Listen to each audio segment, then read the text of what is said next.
Hello everyone, मैं चंदना मुर्मू। आप सभी का फिर से स्वागत है मेरे नए क्लास में। पिछले क्लास में मैंने रासायनिक अभिक्रिया के 3 प्रकारों के बारे में बताया था। पहला था संयोजन अभिक्रिया, दूसरा था वियोजन अभिक्रिया और तीसरा था विस्थापन अभिक्रिया। विस्थापन अभिक्रिया को हम लोगों ने 2 भाग में देखा, एकल विस्थापन अभिक्रिया और द्विविस्थापन अभिक्रिया। अब आज है आखिरी प्रक्रिया जिसका नाम है उपचयन एवं अपचयन अभिक्रिया, जिसे ऑक्सीकरण एवं अवकरण के नाम से भी जाना जाता है। तो ये अभिक्रिया जो है कभी कभी अलग अलग भी होते हैं और कभी कभी ये दोनों अभिक्रियाएं एक साथ भी होती है, और जब दोनों अभिक्रियाएं एक साथ होती है तो इसे रेडॉक्स अभिक्रिया के नाम से जाना जाता है। तो सबसे पहले आज हम उपचयन अभिक्रिया का परिभाषा बताते हैं और इसके बाद अपचयन अभिक्रिया का। परिभाषा के आधार पे ही आप लोग को पता चलेगा कि उपचयन अभिक्रिया को हम लोग कैसे पहचानेंगे और अपचयन अभिक्रिया को कैसे पहचानेंगे। उपचयन अभिक्रिया किसे कहते हैं? किसी पदार्थ में ऑक्सीजन की वृद्धि, तो यहाँ पे क्या हो रहा है, ऑक्सीजन जो है उसका वृद्धि हो रहा है अथवा हाइड्रोजन का ह्रास हो रहा है। हाइड्रोजन का क्या होता है? ह्रास होता है, यानी कि ऑक्सीजन ऐड होगा और हाइड्रोजन हट जाएगा। तो ऑक्सीजन जिसमें बढ़ेगा अभिक्रिया के बाद, और अभिक्रिया के बाद जब हाइड्रोजन हटेगा तो ये दोनों में से कभी कभी एक चीज भी हो सकता है, कोई अभिक्रिया में ऑक्सीजन बढ़ भी सकता है, सिर्फ वो अभिक्रिया दिखाया जा सकता है, या फिर किसी में ये दिखाया जा सकता है कि हाइड्रोजन जो है उसमें से अलग हो रहा है। ठीक है, तो उसको हम लोग कह सकते हैं उपचयन अभिक्रिया। अब अपचयन का परिभाषा होता है किसी पदार्थ में ऑक्सीजन का ह्रास, यहाँ पे ऑक्सीजन का ह्रास हो रहा है और हाइड्रोजन की वृद्धि, हाइड्रोजन जो है वो बढ़ जा रहा है, यानी कि हाइड्रोजन जुड़ जा रहा है। ठीक है, तो इसे कहते हैं अपचयन अभिक्रिया। तो ये भी सेम वैसे ही हो सकता है, कोई अभिक्रिया ऐसा हो सकता है जिसमें सिर्फ ऑक्सीजन को ह्रास होते हुए दिखाया जा रहा है, या फिर कोई अभिक्रिया ऐसा हो सकता है जिसमें हाइड्रोजन को जुड़ते हुए दिखाया जा रहा है। तो उसके आधार पे हम लोग पहचान सकते हैं, यानी कि ये दोनों चीजों में से कोई एक चीज अगर होता है तो उसको हम लोग उपचयन कह सकते हैं। और पहला वाला में अगर ऑक्सीजन ऐड हो रहा है या फिर हाइड्रोजन ह्रास हो रहा है तो उसे हम लोग कहेंगे उपचयन अभिक्रिया। ठीक है, तो इस तरह से हम लोग इसको पहचान सकते हैं, या फिर दोनों में अंतर स्पष्ट कर सकते हैं कि किसे उपचयन और किसे अपचयन अभिक्रिया कहते हैं। ठीक है, तो याद करके रखना है, पहला उपचयन में क्या होता है, ऑक्सीजन की वृद्धि, और अपचयन में ऑक्सीजन का ह्रास। दूसरा ऑप्शन क्या है, पहला वाला में उपचयन में हाइड्रोजन का ह्रास होता है और अपचयन में हाइड्रोजन की वृद्धि होती है। ठीक है, तो ये दोनों अंतर से आप लोग को पता चल जाएगा कि कौन सा उपचयन है और कौन सा अपचयन अभिक्रिया है।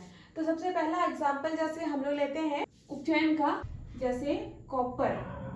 कॉपर जब ऑक्सीजन के साथ अभिक्रिया करता है, यानी कि कॉपर का रंग जो है वो कैसा होता है, कॉपर यानी कि तांबा, तांबा का रंग कैसा होता है, रेड होता है। ठीक है, या ब्राउन हम लोग बोल सकते हैं। तो कॉपर को जब ऑक्सीजन की उपस्थिति में जलाया जाता है या गर्म किया जाता है, यहाँ पे हम लोग तापन लिख सकते हैं, तापन मतलब होता है उसको गर्म करना। तो ये क्या बनाता है, कॉपर ऑक्साइड, या फिर कहीं कहीं पे इसका नाम आप लोग को मिलेगा क्यूप्रिक ऑक्साइड। ठीक है, तो यहाँ पे लेफ्ट साइड में कॉपर में कोई मार्क नंबर नहीं है, तो कॉपर का 1 परमाणु है, ऑक्सीजन का 2 परमाणु। राइट साइड में कॉपर का 1 परमाणु, ऑक्सीजन का 1 परमाणु, इसमें कोई नंबर नहीं है। तो लेफ्ट साइड में 2 परमाणु ऑक्सीजन का है, तो इसलिए राइट साइड में ऑक्सीजन के लिए 2 करना है, तो यहाँ पे हम लोग 2 गुना करेंगे। 2 गुना करने पर कॉपर के लिए भी अब ये नंबर 2 हो गया, ऑक्सीजन का भी। तो ऑक्सीजन तो राइट साइड में 2, लेफ्ट साइड में 2, दोनों बराबर हो गए हैं, लेकिन कॉपर राइट साइड में अब 2 हो गया, लेफ्ट साइड में 1 हो गया। तो इसे 2 करने के लिए हम लोग यहाँ पे 2 लिख देते हैं। ठीक है ना, 2 गुना कर देंगे, तो अब दोनों जो है ये संतुलित हो गया।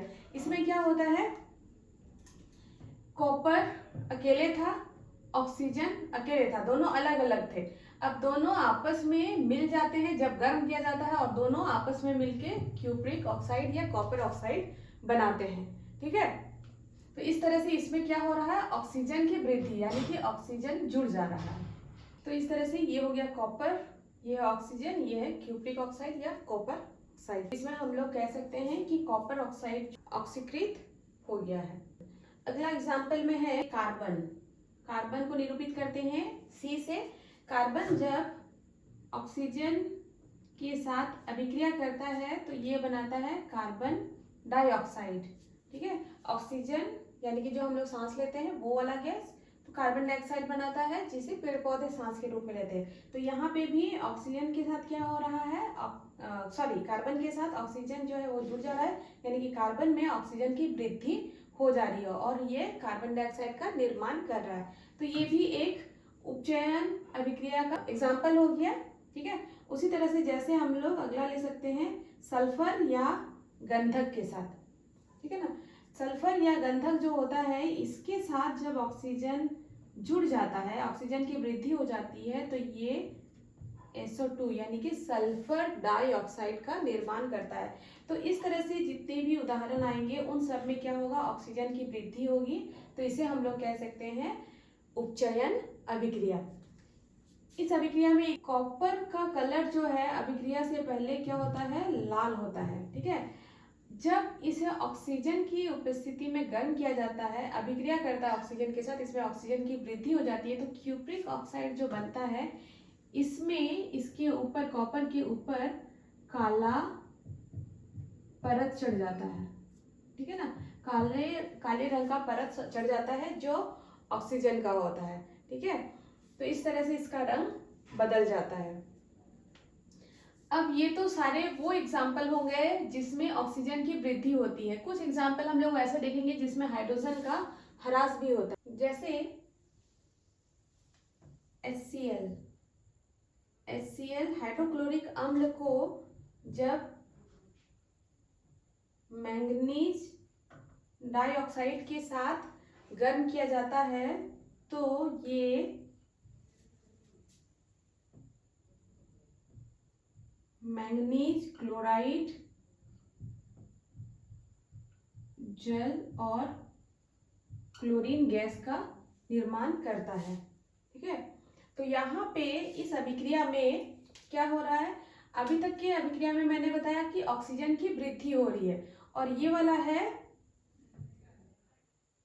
ऑक्सीजन की वृद्धि, और ये वाला उदाहरण है हाइड्रोजन का ह्रास। हाइड्रोजन का ह्रास अब किस में हो रहा है, ये HCl है। HCl में Cl के साथ हाइड्रोजन जो है वो जुड़ा हुआ है। ठीक है, अभिक्रिया के बाद अब यहाँ पे क्या हो रहा है, क्लोरीन से हाइड्रोजन जो है हट जा रहा है, यानी कि हाइड्रोजन का ह्रास हो जा रहा है। ह्रास मतलब होता है खत्म हो जाना। ठीक है, तो ये क्लोरीन से हाइड्रोजन का ह्रास हो रहा है। तो इस तरह से हाइड्रोजन हटने वाले अभिक्रियाओं को भी हम लोग उपचयन अभिक्रिया कह सकते हैं। ठीक है, अब ये हाइड्रोक्लोरिक अम्ल मैंगनीज डाइऑक्साइड के साथ जब अभिक्रिया करता है तो मैंगनीज क्लोराइड जल और क्लोरीन गैस का निर्माण करता है। तो ये भी एक अभिक्रिया का उदाहरण हो गया। ठीक है, तो अब ये देखना है कि दोनों तरफ संतुलित है या नहीं है।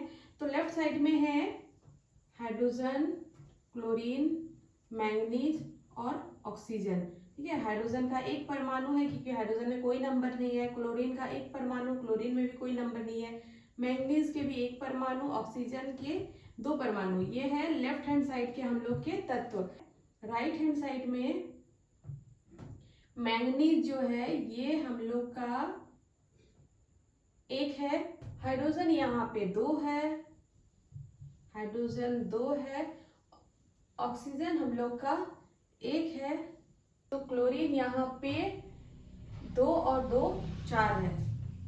ठीक है, लेफ्ट साइड में हाइड्रोजन 1, राइट साइड में 2। राइट साइड में क्लोरीन कितने हैं, 4 है, 2 और 2 मिला के 4 है। ठीक है, तो इसीलिए हम लोग क्लोरीन के साथ सबसे पहले करेंगे। यहाँ पे क्लोरीन के लिए हम लोग 4 लगा देंगे, तो यहाँ क्लोरीन जो है वो 4 हो गया लेफ्ट साइड में, और राइट साइड में 2 और 2 4 हो गए। ठीक है, अब लेफ्ट साइड में हाइड्रोजन जो है ये 4 हो गया है, तो राइट साइड के हाइड्रोजन को 4 करने के लिए 2 गुना 2 करेंगे तो हो जाएगा 4। ठीक है, अब लेफ्ट साइड में मैंगनीज है 1, राइट साइड में मैंगनीज 1, यहाँ 2 हो गया और यहाँ पे ऑक्सीजन भी 2 हो गया। ठीक है, तो बाकी सब जो है वो सब संतुलित हो गया। यहाँ पे क्लोरीन भी हो गया 4, और इससे हाइड्रोजन का मान क्या हो गया, हाइड्रोजन जो है लेफ्ट साइड में भी 4 हो गया, यहाँ पे 2 गुना करके ये भी 4 हो गया, और बाकी सब जो है वो संतुलित हो गया। यहाँ पे ऑक्सीजन भी 2 हो गया। ठीक है, तो इस तरह से दोनों तरफ के तत्व जो है वो संतुलित हो गए। Mn मैंगनीज का संकेत होता है, तो ये हो गया मैंगनीज डाइऑक्साइड। ठीक है, तो इस तरह से ये अभिक्रिया उपचयन अभिक्रिया कहलाता है। अब आगे हम लोग देखेंगे अपचयन अभिक्रिया। अपचयन अभिक्रिया इसका उल्टा होगा, जिसमें ऑक्सीजन का ह्रास होगा और हाइड्रोजन की वृद्धि होगी। पहला उदाहरण हम लोग देखेंगे ऑक्सीजन का ह्रास। तो ऑक्सीजन का ह्रास में जैसे एक उदाहरण है कॉपर ऑक्साइड में या क्यूप्रिक ऑक्साइड में जब हाइड्रोजन गैस प्रवाहित किया जाता है तब क्या होता है, ये कॉपर जो है ये अलग हो जाता है और यहाँ पे जल का निर्माण करता है। ठीक है, तो इस कंडीशन में इस कॉपर ऑक्साइड में अभिक्रिया से पहले कॉपर के साथ ऑक्सीजन जुड़ा हुआ था और बाद में यहाँ पे क्या हो रहा है, ऑक्सीजन जो है यहाँ से हट जा रहा है, इसका ह्रास हो जा रहा है। तो यहाँ पे है ऑक्सीजन का ह्रास। ऑक्सीजन का ह्रास मतलब अपचयन अभिक्रिया हो गया। ठीक है, तो इस तरह से इसे हम लोग कह सकते हैं ये एक अपचयन अभिक्रिया है। तो क्यूप्रिक ऑक्साइड का जैसे यहाँ पे हम बताए थे कि क्या होता है, ऑक्सीजन के साथ अभिक्रिया करने के कारण ऊपर का जो लाल रंग होता है वो क्या होता है, उसके ऊपर काला परत जम जाता है। लेकिन यहाँ पे उल्टा हो जाता है, यहाँ काला रंग का रहता है, इसके ऊपर काला परत होता है क्यूप्रिक ऑक्साइड के ऊपर। जब इसे हम लोग इसमें हाइड्रोजन गैस को प्रवाहित करते हैं तो क्या होता है, ये जो कॉपर निर्माण होता है वापस से इसके ऊपर का काला परत जो है हट जाता है और ये वापस लाल रंग का हो जाता है। ठीक है, इस तरह से इसका रंग में परिवर्तन हो जाता है। तो ये हो गया अपचयन अभिक्रिया का उदाहरण। कुछ और उदाहरण देखते हैं जिसमें हाइड्रोजन की वृद्धि होती है। तो जैसे हाइड्रोजन की वृद्धि में हाइड्रोजन जब ऑक्सीजन के साथ अभिक्रिया करता है तो क्या बनाएगा, ये बनाएगा H2O, जल का निर्माण करता है। H2O जल का फॉर्मूला होता है। अब लेफ्ट साइड में 2 हाइड्रोजन है, राइट साइड में 2 ऑक्सीजन है, लेकिन जल जो बना इसमें हाइड्रोजन में 2 है, ऑक्सीजन में 1 है। तो ऑक्सीजन को पहले 2 कर लेते हैं क्योंकि लेफ्ट साइड में ऑक्सीजन में 2 परमाणु है। ठीक है, तो अब 2 हो गया, ऑक्सीजन तो 2 हो गया लेकिन हाइड्रोजन अब 4 हो गया, 2 दूनी 4। तो हाइड्रोजन लेफ्ट साइड में 4 करने के लिए यहाँ पे 2 लगा देंगे। तो इस तरह से लेफ्ट साइड में 2 दूनी 4 हाइड्रोजन हो गया, यहाँ पे ऑक्सीजन 2 दूनी 4 हाइड्रोजन और ये 2 ऑक्सीजन के साथ, तो ऑक्सीजन का परमाणु 2 हो गया। ठीक है, तो इस तरह से यहाँ पे हाइड्रोजन और ऑक्सीजन जो है अलग अलग थे। तो ऑक्सीजन में हाइड्रोजन की वृद्धि हो जा रही है तो ऑक्सीजन का क्या हो रहा है, अपचयन हो रहा है। ऑक्सीजन की वृद्धि होने के कारण ऑक्सीजन में हाइड्रोजन की वृद्धि होने के कारण यहाँ पे जल का निर्माण हो रहा है। ठीक है, एक और उदाहरण जैसे हाइड्रोजन गैस जब अभिक्रिया करता है क्लोरीन गैस के साथ तो ये बनाता है हाइड्रोक्लोरिक अम्ल HCl। ठीक है, तो इस तरह से इसमें भी क्या हो रहा है, क्लोरीन में हाइड्रोजन जो है वो संयोग हो जा रहा है या फिर हाइड्रोजन की वृद्धि हो रही है। क्लोरीन में ऑक्सीजन में ये दोनों में क्या हो रही है, हाइड्रोजन की वृद्धि हो रही है, जिसके कारण इसे अपचयन अभिक्रिया कहते हैं। और यहाँ पे कॉपर ऑक्साइड से ऑक्सीजन का ह्रास हो रहा है तो इसे भी हम लोग अपचयन अभिक्रिया कर सकते हैं। तो ये 3 हो गए अपचयन के उदाहरण और ये 3 हो गए 1 2 3 उपचयन के उदाहरण। ठीक है, उपचयन में क्या हो रहा है, ऑक्सीजन की वृद्धि और हाइड्रोजन का ह्रास। इसमें ऑक्सीजन जो है वृद्धि हो रही है, ऑक्सीजन का वृद्धि ये 3 नहीं ये 4 ये मिलाकर। तो इसमें ऑक्सीजन की वृद्धि, कॉपर में कार्बन में भी ऑक्सीजन की वृद्धि, सल्फर में भी ऑक्सीजन की वृद्धि होकर के ये तीनों क्या कर रहे हैं,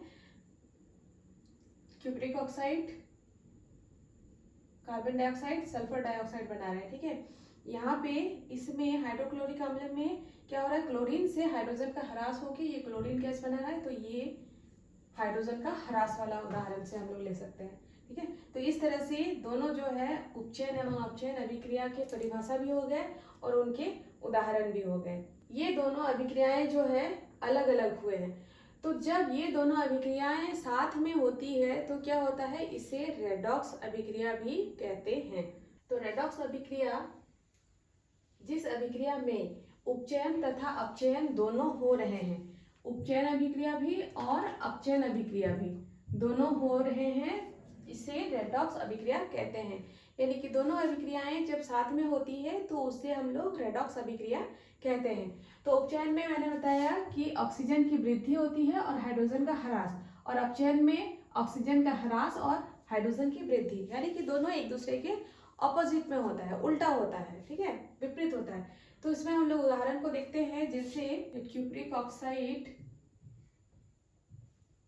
में जब हाइड्रोजन गैस प्रवाहित किया जाता है तो ये कॉपर और जल का निर्माण करता है। यहाँ पे क्यूप्रिक ऑक्साइड जो है वो कॉपर में चेंज हो जा रहा है और हाइड्रोजन जो है वो जल में चेंज हो जा रहा है। यानी कि इस अभिक्रिया में क्यूप्रिक ऑक्साइड से क्या हो रहा है, कॉपर में चेंज हो रहा है। तो क्यूप्रिक ऑक्साइड के ऑक्सीजन को हटाने में मदद करता है हाइड्रोजन, इसलिए इसे हम लोग क्या कहते हैं, हाइड्रोजन जो है वो एक क्यूप्रिक ऑक्साइड से ऑक्सीजन हट के कॉपर बन जा रहा है। तो ऑक्सीजन का हटना या फिर ऑक्सीजन का ह्रास को हम लोग क्या कहते हैं, अपचयन कहते हैं। तो इसको हम लोग बोल सकते हैं अपचयन अभिक्रिया। ऑक्सीजन का ह्रास हो रहा है और ऑक्सीजन का ह्रास करने में कौन मदद करता है, हाइड्रोजन मदद करता है। तो हाइड्रोजन अपचयन क्रिया में मदद कर रहा है ऑक्सीजन को हटने में, इसलिए हाइड्रोजन जो है वो एक अवकारक कहलाता है। अवकारक इसलिए कहलाता है क्योंकि हम ये बताए थे कि उपचयन को ऑक्सीकरण भी कहा जाता है और अपचयन को अवकरण भी कहा जाता है। तो यहाँ पे कॉपर ऑक्साइड के उपचयन के लिए मदद करता है हाइड्रोजन, क्योंकि बिना हाइड्रोजन गैस के प्रवाहित के कॉपर या क्यूप्रिक ऑक्साइड से ऑक्सीजन को हटाया नहीं जा सकता है। ऑक्सीजन के ह्रास को हम लोग अपचयन अभिक्रिया कहते हैं या फिर अपचयन को हम लोग अवकरण अभिक्रिया भी कहते हैं। तो अवकरण अभिक्रिया को करने के लिए जो तत्व मदद करता है उस तत्व को अवकारक कहा जाता है, ठीक है। अब दूसरा क्या हो रहा है, यहाँ पे हाइड्रोजन में क्या हो रहा है, अभिक्रिया से पहले हाइड्रोजन अकेले था और अभिक्रिया के बाद हाइड्रोजन में ऑक्सीजन ऐड हो जा रहा है, यानी कि ऑक्सीजन की वृद्धि हो रही है। तो ऑक्सीजन की वृद्धि जिसमें होती है उसको हम लोग कौन सा अभिक्रिया कहते हैं, उपचयन अभिक्रिया कहते हैं। उपचयन या फिर हम लोग कह सकते हैं उपचयन का दूसरा नाम क्या हो गया, ऑक्सीकरण, ऑक्सीकरण अभिक्रिया। अब हाइड्रोजन में ऑक्सीजन जो ऐड हो रहा है वो ऑक्सीजन को कौन दे रहा है, वो दे रहा है क्यूप्रिक ऑक्साइड। क्यूप्रिक ऑक्साइड में उपस्थित ऑक्सीजन जो है वो कहाँ जा रहा है, हाइड्रोजन के साथ मिलकर के जल का निर्माण कर रहा है। यानी कि हाइड्रोजन में ऑक्सीजन की वृद्धि के लिए कौन मदद कर रहा है, क्यूप्रिक ऑक्साइड मदद कर रहा है। तो यहाँ पे क्यूप्रिक ऑक्साइड जो है वो क्या कहलाएगा, एक ऑक्सीकारक कहलाएगा, ऑक्सीकारक, ठीक है। क्योंकि यहाँ पे ऑक्सीकरण अभिक्रिया हो रहा है तो ऑक्सीकरण अभिक्रिया को करने में जो तत्व मदद करता है या जो यौगिक मदद करता है उसको बोलते हैं ऑक्सीकारक, ठीक है। और ये हो गया अपचयन। अपचयन अभिक्रिया को जो मदद करता है वो होता है अवकारक और उपचयन अभिक्रिया के लिए जो मदद करता है वो होता है ऑक्सीकारक, ठीक है। तो यहाँ पे अवकारक कौन हो गया, हाइड्रोजन, और यहाँ पे ऑक्सीकारक हो गया क्यूप्रिक ऑक्साइड। इस तरह से जब दोनों अपचयन और उपचयन अभिक्रिया एक ही में दिखाया जाता है या एक ही अभिक्रिया में मिल जाता है तो इस प्रकार की अभिक्रिया को बुलाया जाता है रेडॉक्स अभिक्रिया। तो जब भी कभी अगर रेडॉक्स अभिक्रिया के बारे में क्वेश्चन आएगा तो आप लोग रेडॉक्स अभिक्रिया का परिभाषा लीजिएगा कि जिस अभिक्रिया में उपचयन एवं अपचयन दोनों हो रहे हैं उसे रेडॉक्स अभिक्रिया कहते हैं, और इस तरह से इसका उदाहरण दे देना है। इस अभिक्रिया में हम लोग ये 2 पॉइंट को लिख सकते हैं कि इस अभिक्रिया में क्यूप्रिक ऑक्साइड में ऑक्सीजन का ह्रास हो रहा है, क्यूप्रिक ऑक्साइड में ऑक्सीजन का ह्रास हो रहा है, इसलिए क्यूप्रिक ऑक्साइड जो है वो अपचयित हुआ है। ठीक है। और दूसरा ये लिख सकते हैं हाइड्रोजन में ऑक्सीजन की वृद्धि हो रही है, हाइड्रोजन में ऑक्सीजन जो है वो बढ़ जा रहा है, इसलिए यह उपचयित हुआ है। यानी कि एक अभिक्रिया अपचयन अभिक्रिया है और दूसरा उपचयन अभिक्रिया है। ठीक है। दूसरा एग्जाम्पल, इसमें ऑक्सीजन को लेकर के हम लोग उदाहरण को देखें। ऑक्सीजन को लेकर के अब हम लोग हाइड्रोजन को लेकर के देखेंगे। हाइड्रोजन सल्फाइड जब क्लोरीन गैस के साथ अभिक्रिया करता है तो क्या होता है,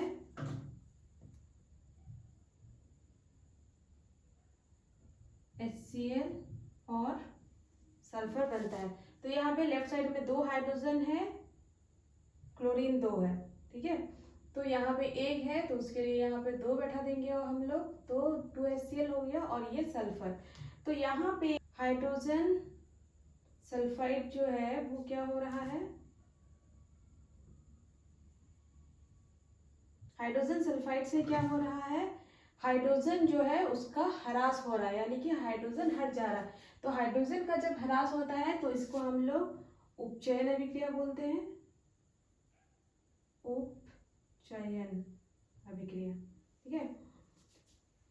और इसे मदद कर रहा है, उपचयित होने में मदद कौन कर रहा है, क्लोरीन मदद कर रहा है। ठीक है। तो क्लोरीन मदद करने के कारण क्लोरीन को हम लोग ऑक्सीकारक लिख सकते हैं। अब यहाँ पे क्लोरीन में क्या हो रहा है, हाइड्रोजन जो है वो जुड़ जा रहा है, हाइड्रोजन का वृद्धि हो रहा है। तो हाइड्रोजन का जब वृद्धि होता है तो उसको हम लोग बोलते हैं अपचयन, अपचयन अभिक्रिया। और अपचयन अभिक्रिया के लिए हाइड्रोजन सल्फाइड मदद कर रहा है, तो यहाँ पे हाइड्रोजन सल्फाइड क्या हो जाएगा, हाइड्रोजन सल्फाइड हो जाएगा अवकारक। ठीक है। तो यहाँ पे ऑक्सीकारक होगा, ऑक्सीकारक हो जाएगा क्लोरीन, और यहाँ पे अवकारक, अवकारक हो जाएगा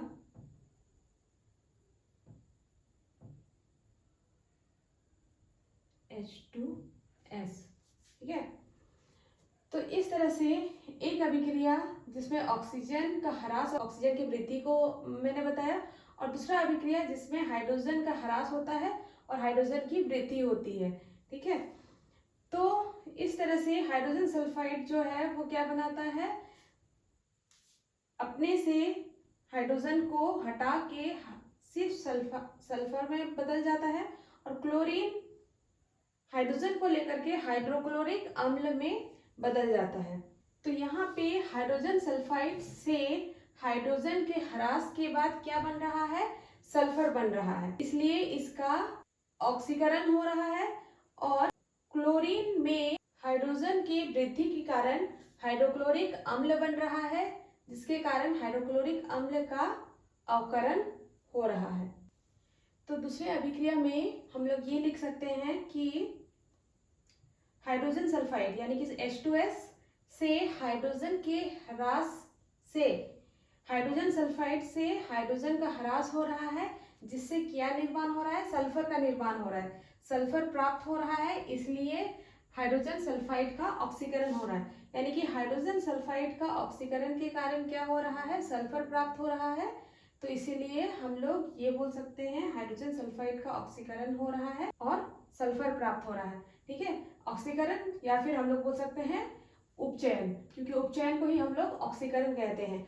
और हाइड्रोजन सल्फाइड का ऑक्सीकरण करने में कौन मदद कर रहा है, क्लोरीन मदद कर रहा है, क्योंकि क्लोरीन गैस को साथ में इसके साथ अभिक्रिया नहीं करवाएंगे तो हाइड्रोजन सल्फाइड से हाइड्रोजन जो है वो उसका ह्रास नहीं होगा।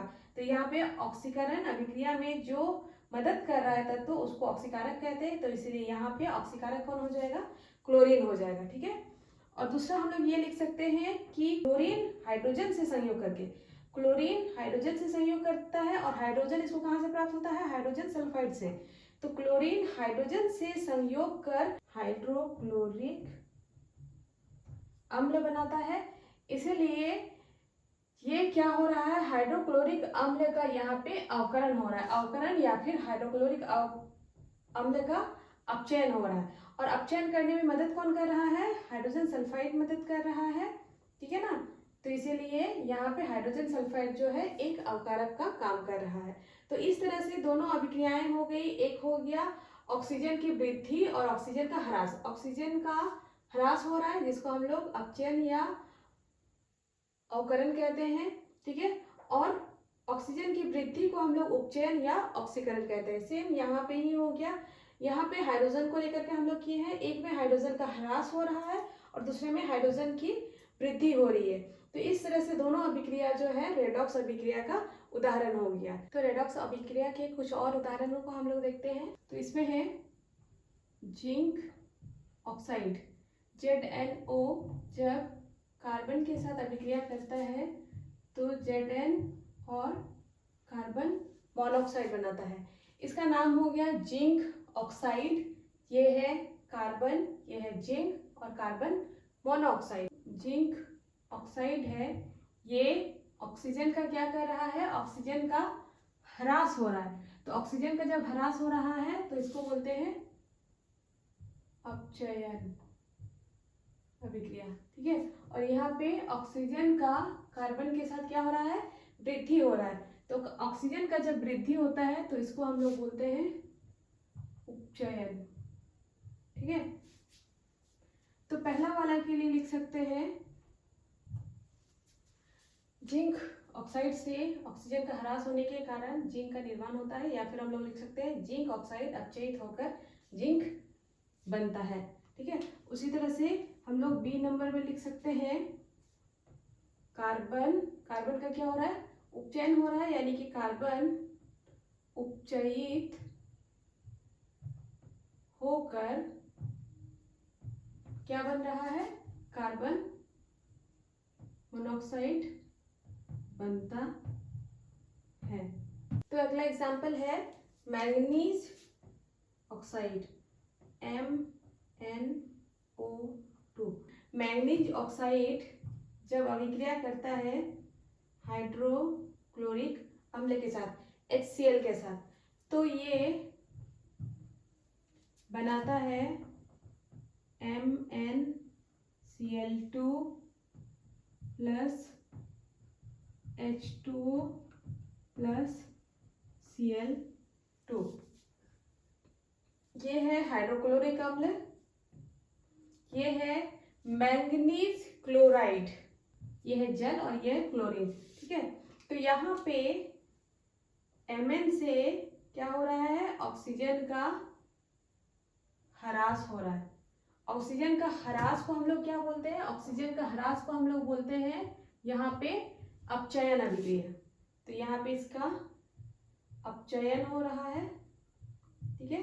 यानी कि MnO2 मैंगनीज ऑक्साइड अपचयित होकर के क्या बन रहा है, MnCl बनता है, ठीक है। और यहाँ पे HCl से हाइड्रोजन का ह्रास हो रहा है, तो हाइड्रोजन का ह्रास को क्या बोलते हैं, उपचयन। मैंगनीज ऑक्साइड अपचयित होकर मैंगनीज क्लोराइड बनाता है और हाइड्रोक्लोरिक अम्ल उपचयित होकर क्लोरीन बना रहा है। यानी कि इसमें हो रहा है ऑक्सीजन का ह्रास और इसमें हो रहा है हाइड्रोजन का ह्रास, ठीक है। ऑक्सीजन का ह्रास को हम लोग बोलते हैं अपचयन और हाइड्रोजन का ह्रास को हम लोग बोलते हैं उपचयन। तो एक अपचयन अभिक्रिया हो रहा है और एक उपचयन अभिक्रिया हो रहा है। तो इसमें हम लोग लिख सकते हैं पहला पॉइंट में कि MnO2 अपचयित हो रहा है, अपचयित होकर क्या बनता है, MnCl बनता है, MnCl2 बन रहा है। और इसमें MnCl2 बनने में क्या मदद कर रहा है, HCl बन रहा है। तो इसमें HCl जो है क्या होगा, अपचयन हो रहा है। अपचयन का मतलब अवकरण होता है, तो ये एक अवकारक है, अवकारक, ठीक है। और बी में हम लोग क्या लिख सकते हैं, बी में हम लोग लिख सकते हैं HCl हाइड्रोक्लोरिक अम्ल उपचयित, हाइड्रोक्लोरिक अम्ल उपचयित होकर हाइड्रोक्लोरिक अम्ल उपचयित होकर क्या बन रहा है? क्लोरीन बन रहा है, बनता है, यहाँ लिख सकते हैं बनता है, बनता है। ठीक है, इसका उपचयन हो रहा है, इसका अपचयन हो रहा है। तो उपचयित करने में यानी कि ऑक्सीकरण करने में कौन मदद कर रहा है? MnO2 मदद कर रहा है। तो यहाँ पे MnO2 जो है ये ऑक्सीकारक होगा। ठीक है, तो इस तरह से रेडॉक्स अभिक्रिया को हम लोग दर्शा सकते हैं। तो आज का क्लास हम लोग यहीं पे खत्म करते हैं। तो अभी तक मैंने सारे प्रकारों के बारे में बता दिया, यानी कि रासायनिक अभिक्रिया के जितने भी प्रकार होते हैं, संयोजन अभिक्रिया, वियोजन अभिक्रिया, विस्थापन अभिक्रिया। विस्थापन पे 2 प्रकार, एकल विस्थापन, द्विविस्थापन। और ये आज का था उपचयन एवं अपचयन अभिक्रिया, जिसे ऑक्सीकरण या अवकरण अभिक्रिया भी कहते हैं अलग अलग। और फिर जब दोनों अभिक्रियाएं साथ में होती हैं तो उसे रेडॉक्स अभिक्रिया भी कहते हैं। इन सभी अभिक्रियाओं का मैंने उदाहरण बता दिया है। उदाहरण आप लोग को याद करना पड़ेगा, और हर उदाहरण में मैंने कोशिश किया है कि समीकरणों को संतुलित कैसे किया जाए ये भी बताते चले। तो अगर आप लोग को मेरे वीडियो से कुछ भी मदद मिल रहा है तो मेरे वीडियो को प्लीज़ लाइक कर दीजिएगा, शेयर कर दीजिएगा, सब्सक्राइब कर दीजिएगा। Thank you.